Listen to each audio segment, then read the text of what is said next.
云南的乐器编号4815-27正式叮咛蛟龙。这场牵动亿万网友的全网征命活动，因所有人心意相同的深情，早早落下了帷幕。以蛟龙为名，是对贺蛟龙主任最绵长的致敬，是跨越山海的深切怀念，是千万人不约而同的深情奔赴，更是藏在心底的精神共鸣。而在此之前，新疆野马国际他生前骑乘过的那匹汗血宝马，早已被郑重地命名为蛟龙驹。贺蛟龙主任的一生曾多次来到野马国际，与汗血宝马相伴拍摄。汗血宝马素有骁勇坚韧、踏浪前行的风骨，他不惧戈壁风沙，不畏雪原严寒，一往无前的模样，恰如贺蛟龙主任始终坚守的模样。踏入汗血宝马般执着坚定，扎根新疆基层20余载，为了家乡的发展策马雪原，躬身直播，摔过无数次，仍次次起身，从未停下前行的脚步。一花一驹，皆冠其名，马的骁勇与他的坚守相融，花的芬芳与他的温柔相伴。贺蛟龙主任从未远去，他的精神如汗血宝马般驰骋在新疆的天地间，如蛟龙月季般绽放在山海清风里，岁岁年年永远被铭记。相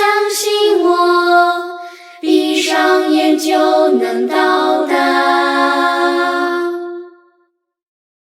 中国历史上存续时间最长的王朝是哪个？可能很多人都没听过。要判定中国历史上存续时间最长的王朝，需要区分为大一统王朝和地方割据王朝两个范畴。在大一统王朝里面，存续时间最长的王朝是周朝，西周、东周包含春秋战国，总计存续了约791年。在这期间，大家都公认周天子为天下共主，直接掌控核心的疆域，实行分封制。但在中国的历史上，有一个地方王朝比周朝还多活了400多年，一口气持续了1200年，它就是于田王朝。于田王朝相传由尉迟氏建立，最早记载见于《史记·大苑列传》，是西域36国之一。早先依附于匈奴，后归降西汉，纳入西域都护府的管辖。这一时期，于田以农业、手工业，尤其是丝绸、玉器闻名。玉器对，于田就是现在的和田。和田玉其实早就很有名了。于田王朝建立于约公元前232年，覆灭于公元1006年。唐朝是于田最兴盛的时期，它被册封为披沙都护府，成为唐朝安西四镇之一。这一时期，于田疆域扩张，文化繁荣，各方面达到了顶峰，同时也是丝绸之路南端的核心纽带。唐朝末期发生了安史之乱，玉田王尉迟氏还亲自带兵去长安平定安史之乱。9世纪中叶，唐朝衰落，于田一度被吐蕃占领，后复国并建立大宝于田国，与敦煌的归义军结盟。10世纪末至11世纪初，随着喀拉汗国的东扩，于田与喀拉汗国开战了长期的战争，最终在1006年被灭，王朝正式结束。1200年，于田的存续经历了西汉、东汉、曹魏、西晋、南北朝、隋朝、唐朝5代10国，直至北宋。怎么样，寿命够长吧？今天我们出来做一件特别重要的事情，看我这个大袋子，这是刀郎老师给我们送的 T 恤，上面写了高高的雪山祝福你们。今天我们把它装裱一下，新疆的画框是非常豪华的，我带你们去看看。这边还有刀郎老师7本黑胶，我们一起把它装裱上。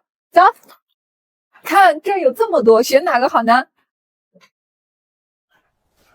新疆的挂画是不是很漂亮？这个怎么样？这个呢？大家脑补一下，把这个画换成这个，好不好看？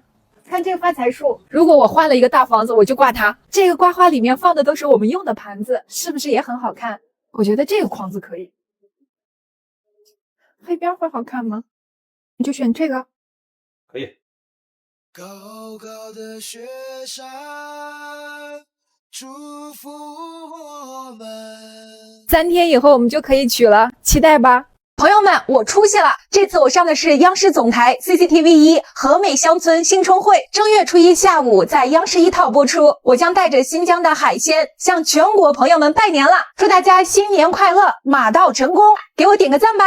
刀郎老师演唱会上有一首特殊的歌曲，由徐子瑶演唱，是那一首《燕子》，大家喜欢吧？你们绝对想不到，这首歌曲居然是一首已经传唱了80多年的哈萨克民歌。1981年，歌曲由约瑟夫·冯担任编曲，改编了国语版，由李谷一老师演唱。刀郎老师于2003年将这首歌曲收录在专辑《西域情歌》之中。如果你认真倾听这首歌曲，相信这首歌一定能让你潸然泪下。那么问题来了，哈萨克族为什么会对燕子子有如此特殊的感情呢？核心的原因就是哈萨克族是游牧民族，他们世代逐水草而居，而燕子是最早北归的候鸟，它的到来意味着冰雪消融，草原返青，牧群转场，象征着新一年的希望与丰收。燕子在牧场文化里是吉祥、忠贞、自由与归家的象征，也是草原春天与幸福的信使，更融入了神话、生活与民歌的集体回忆。哈萨克族传说中，燕子为了保护人类，智斗巨蛇阿依达哈尔，咬断告密蚊子的舌头，用智慧化解人类灾难。从此，燕子的分叉尾羽成了勇气与智慧的标志。民间深信，燕子在站房、房顶筑巢是家庭和睦、人畜兴旺、好运降临的吉兆，会被悉心的保护，绝不驱赶。同时，燕子还是爱情与忠贞的象征。燕子双宿双飞，终身相伴，契合哈萨克人对爱情与家庭的向往。民歌《燕子》正是以燕子喻心上人，唱尽思念、忠贞与对团圆的期盼。朋友们，这首哈萨克民歌你喜欢吗？前段时间，玉米作为燃料烤肉的事情引发了很多人的关注。这是公说公有理，婆说婆有理。其实新疆也大面积的种植了玉米，而且新疆因为日照时间长，为粮食高产提供了天然的优势。在新疆伊犁，全州200余万亩玉米，平均亩产1209公斤，创我国玉米大面积单产新纪录。产量越大，压力越大。种植了这么多的玉米，到底要怎么消化？其实，玉米是一种优质的全谷物主食，它富含膳食纤维、多种维生素、矿物质等。但习惯了快节奏的人们，现在吃玉米是越来越少了。现在的玉米价格确实越来越便宜了，去年8根，今年10根。嗨，要不大家玉米一起吃起来？尿尿。走吧，肚子都饿了。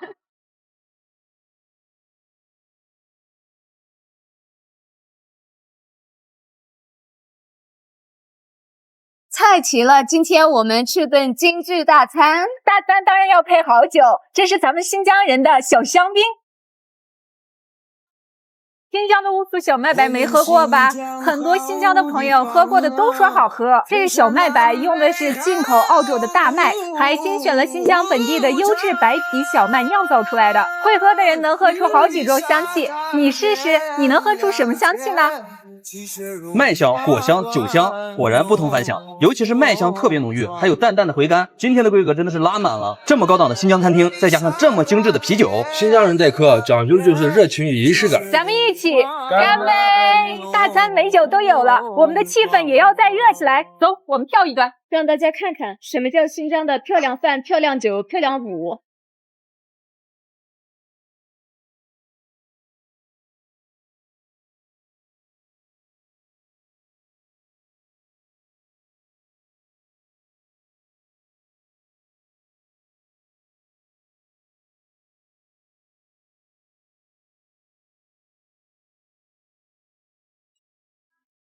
今天我们来相聚，人群中我看到你，人群中我看到你，我把玫瑰摘一朵，该怎么去送给你？我把玫瑰摘一朵，该怎么去送给你？